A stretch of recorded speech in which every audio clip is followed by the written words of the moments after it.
It's Friday the 13th, one of the scariest days here, at least here in the States. I don't know if anyone outside the States or in the States actually see this. Let me know in the description if you live in the States or out in the US or outside. But here in the States, it's one of the scariest days of the year when the when the 13th day of the month lands on Friday. But it's time for Friday Night Smackdown. As we all know, this is taped on Tuesdays, so I don't know if they'll even reference the point the week reference the uh, fact that it is now Friday the 13th. But I'm gonna try to do my best to get through this, and I remind you to check out the description and check out the link in the description. Help me convince the WWE higher ups to allow Jake the Snake Roberts in the 2014 WWE Royal Rumble.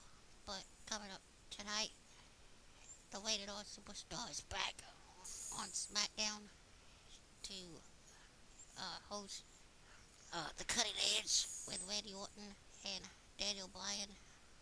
The final stop before the Night of Champions this Sunday. Daniel Bryan will challenge the hand-picked corporate champion, Randy Orton, for the WWE Championship.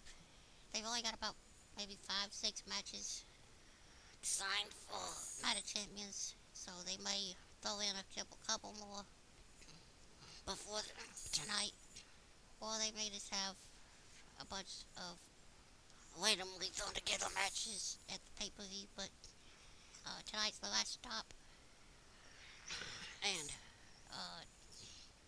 I've heard Dolph Ziggler will face Dean Ambrose on the show, so that should be interesting. But let's get to SmackDown live on live. Let's get the SmackDown on the Sci-Fi Network.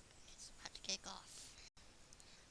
WWE SmackDown kicks off with the Big Show reading a prepared statement, apparently written by the COO, Triple H, where Big Show basically apologized for not doing what he was asked on Monday when they asked him to knock out Daniel Bryan. Uh, After the prepared statement, Triple H comes out and basically airs Big Show's dirty laundry again, saying that he's pretty much broke at the moment, and then proceeds to suspend Big Show without pay for the night. Big Show is about to leave when the Shield come out and try to attack him, but Big Show actually put up a pretty good fight. At one point, he got up on the announce table and actually jumped off, and they called it a spear, but it was more like a clothesline on Roman Reigns. Before that, while he was still standing on the table, before jumping off of it, he punched a chair into the face of Rollins, I believe. But he was basically tossing the Shield around like they were nothing. And then they got in the ring, and it looked like Big Show was going to choke slam both Ambrose and Reigns, but Rollins tried to jump off the turnbuckle and got caught with with a slap to the chest from Big Show. It looked like Big Show was going to KO punch Rollins after that, but Reigns came in with the chair and beat him down, ending Big Show's fight. The segment ends with the Shield triple bombing Big Show almost through the mat. That's saturation on my part, but they did triple bomb Big Show in the middle of the ring, leaving Big Show knocked out with the Shield standing tall over his body. Uh, as we went to a commercial, they mentioned that tonight we will see a special interview conducted by Michael Cole with Paul Heyman and Curtis Axel, talking about the match this Sunday with the handicap match this Sunday with CM Punk. That should be an interesting interview, but that's how SmackDown kicked off let's see how it continues.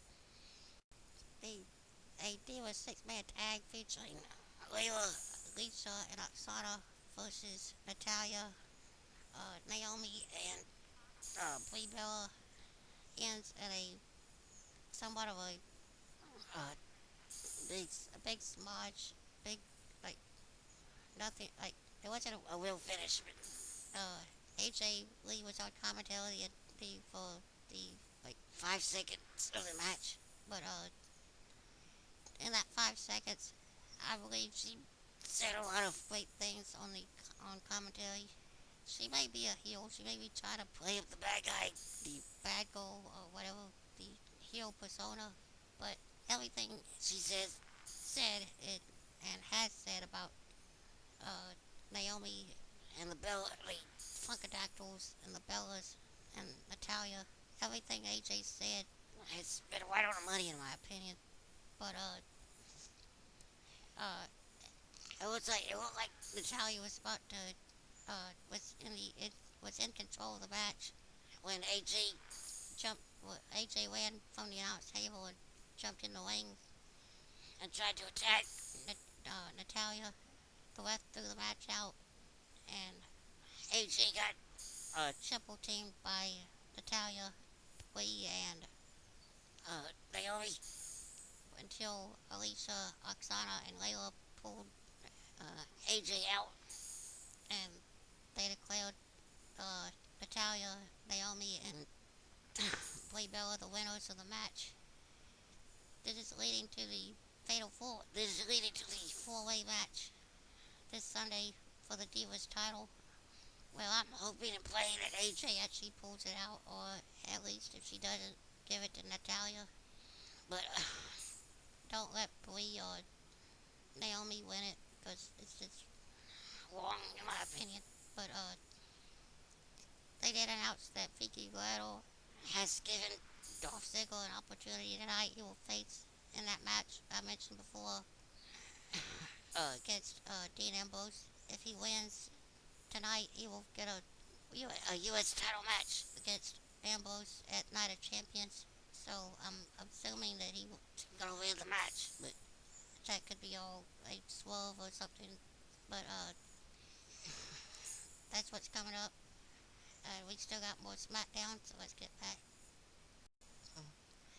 Vicky Guerrero said she had a big surprise for the WWE Universe, which came in the form of a dance contest on SmackDown featuring, which started out, it was going to feature Fandango, and R-Truth, but ended up featuring also the Great Khali and the Miz's alter ego known as the Misco Inferno. They each took their turns dancing, and the fans take the winner by their applause, and their choice ended up being the Misco Inferno, who, in my opinion, worked it out and brought home the gold. After the announcement of Misco Inferno winning, Fandango was upset and tried to attack the Miz, but tried to attack Misco, but Misco and R-Truth double teamed Fandango before tossing him out of the ring and taking the time to do a couple of combo tag team dance moves. While Great Khali tucked his tail between his legs and walked out of the ring with no one's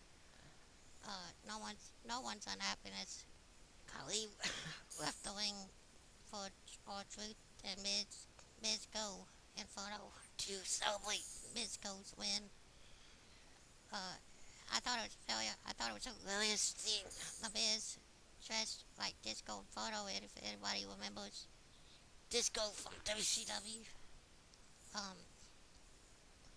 But Miz ends up winning the dance contest, leaving Fandango very upset. dealing with Miz and with Miz and uh, Fandango's rivalry at the moment. I'm not sure where it's gonna lead, but we do have Night of Champions coming up, so maybe they'll have some kind of match, dance contest or something during Night of Champions. But we still got another hour and a half of SmackDown to go, so let's see how it turns out. The show comes back on with Ryback interviewing Ryback taking over his new job apparently as the newest member of the SmackDown commentary announce team as he interviews a hometown hero, I guess, of Canada, of Ontario, Canada. Some people may not recognize this guy because they either don't pay attention or they don't watch Ring of Honor wrestling. But that was Barrister Audie Evans, one of the uh, greatest, one of the great managers in Ring of Honor, where they have a virtual plethora, I can't say the word, of managers featuring, like I said, Barrister Audie Evans, uh, uh, Truth Martini, and Prince Nana. Those are just some of the ones that I know in Ring of Honor. But that was Barrister Audie Evans. He was going by the name Richard Evans, I believe. I guess that's his real name. But and yes, that's really what he wears when he wrestles. But I'm not seeing him wrestle that often. But the segment pretty much ended with Ryback smacking the guy around and pretty much played up the whole bully thing that he's got going. Uh, we then go. Uh, what did we go to? They. We didn't go to the wing. Well, we'll get ready to see. Uh, the Money in the Bank winner and your intellectual savior. Uh, Damien Sandow in action. He's coming up next. So let's see how it turns out. Who he's fighting. And also, I forgot to mention that backstage before seeing Sandow come out and after Ryback's interview attempt, we went backstage to Vicky Guerrero's office where Ricardo Rodriguez was there with her. Uh, first she tells him that he can't, he's not allowed to be in RVD's corner this Sunday against Alberto Del Rio for the World Championship. But after a lot of back and forth in Spanish, she then changes her mind and says that he can be in RVD's corner, but the only way he can be is if RVD is in his corner tonight, as Ricardo Rodriguez makes his SmackDown debut, I guess, against against Alberto Del Rio 1-on-1. That should be interesting.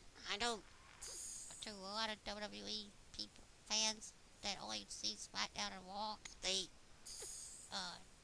think that Ricardo's just a pushover and can't really wrestle. But I found out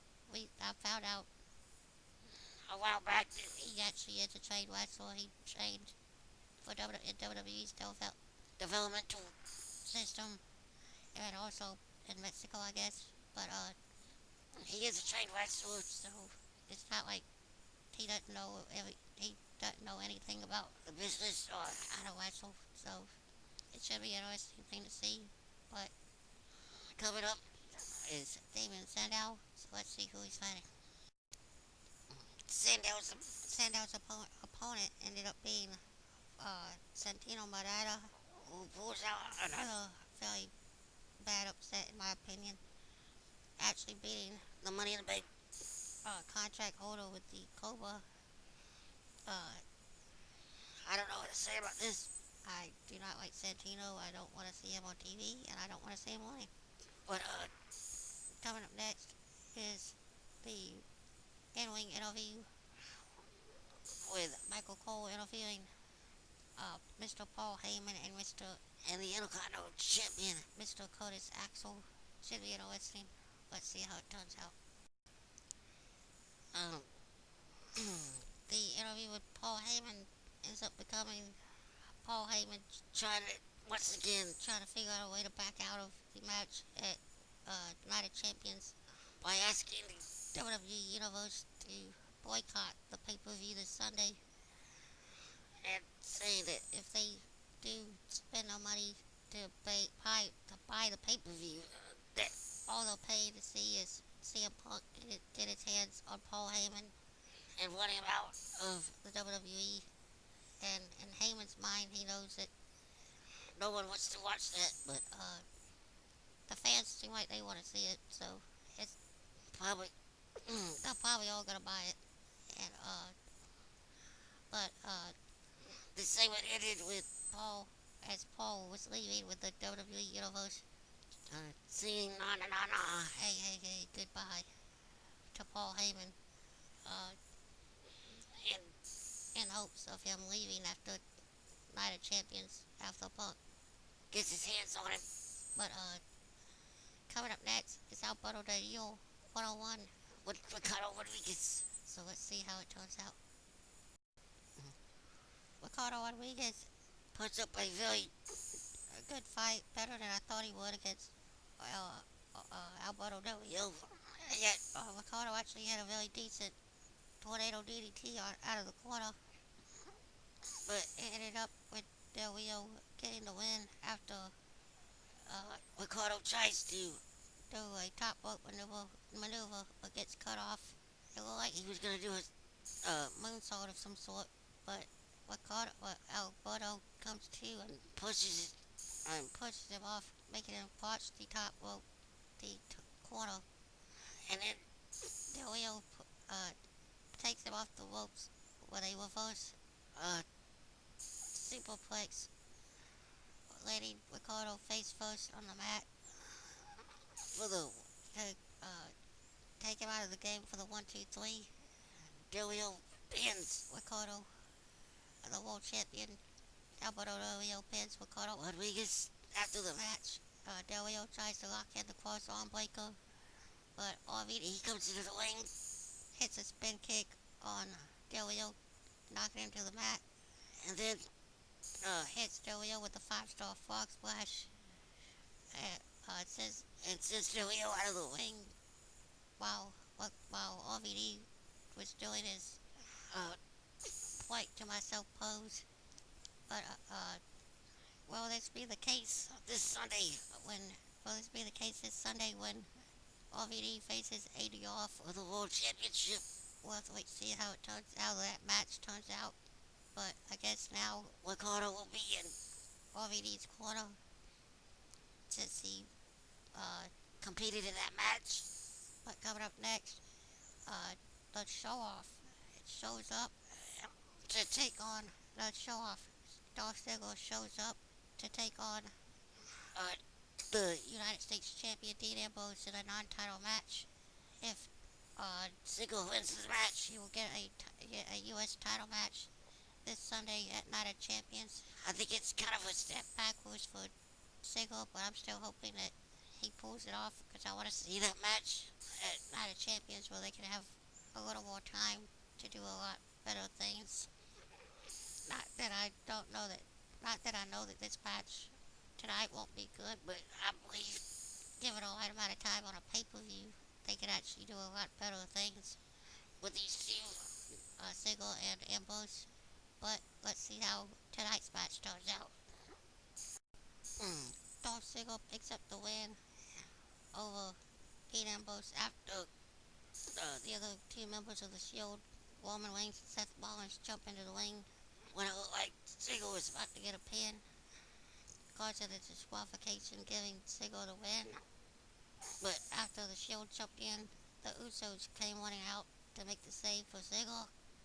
This brought out Vicky Guerrero, who instead of who pulls her version of a Teddy Long movement, and says that It is now a six-man tag team match. The Usos and Sigel against the Shield. It should be interesting. I almost thought this was going to lead to the Usos fighting for the tag team titles on Sunday, but I remembered that there is a five-way gauntlet match or battle royal or something like that during the preview, like during the pre-show of Night of Champions to determine who faces the Shield for the tag titles. So, and the Usos are in that match, but I'm not sure they're gonna win. But we do have a six-man tag match coming up, so let's see how it turns out. The Shield pull off another win, this time over the Usos and Dolph Ziggler. It looked like the Usos were gonna win the match for their team. One of the Usos rolled up Seth Rollins for the win, for a pin. But wait, no, one of them got rolled up for a pin by Seth Rollins, and then the other Uso jumped in to stop it. He got spewed out of the ring by by Roman Reigns. Reigns then then ate two super kicks, one from Dolph and one of the from the Uso that had been rolled up in the ring. This sent Reigns out of the ring. Rollins got knocked out, and the Uso went for the top rope splash, but Rollins got the knees up, caught him in the gut, rolled him up for the 1-2-3. The Shield come out on top once again, but will they be that lucky this Sunday when Dean Ambrose defends the U.S. title against Dolph Ziggler, and Rollins and Reigns defend the tag titles against one of 5 tag teams that will be in a tag team turmoil gauntlet match this Sunday on the kickoff to Night of Champions, the free show. They're calling a kickoff now. One of 5 teams, either Tons of Funk, the 3MB, 2 members of 3MB, the Primetime Players,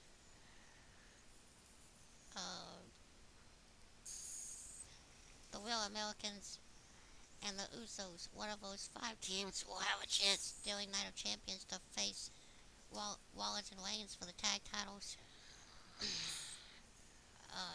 I'm not sure. I'm hoping that it ends up being. I'm thinking it will end up being either the Primetime Players or the Usos getting the shot. And I'm thinking that Rollins and Reigns will still end up retaining the titles. But coming up next is the Cutting Edge, the main event segment, the Cutting Edge with your corporate champion, Randy Orton, and his number 1 contender, Daniel Bryan. Should be an explosive inning to SmackDown. Let's see how it turns out. Randy Orton and Daniel Bryan have a back and forth argument during the Cutting Edge, which leads to Orton attacking Daniel Bryan,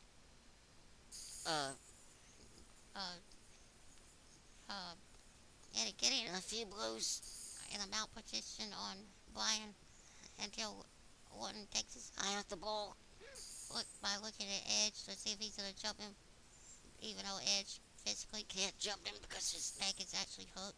But Orton takes his eye off the ball and gets caught in the guest no lock to end the segment and end SmackDown.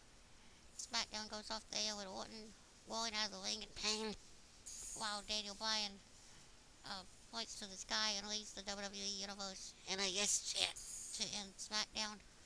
Will this be the fate of Orton this Sunday night? We are just 72 hours away from the Night of Champions pay-per-view.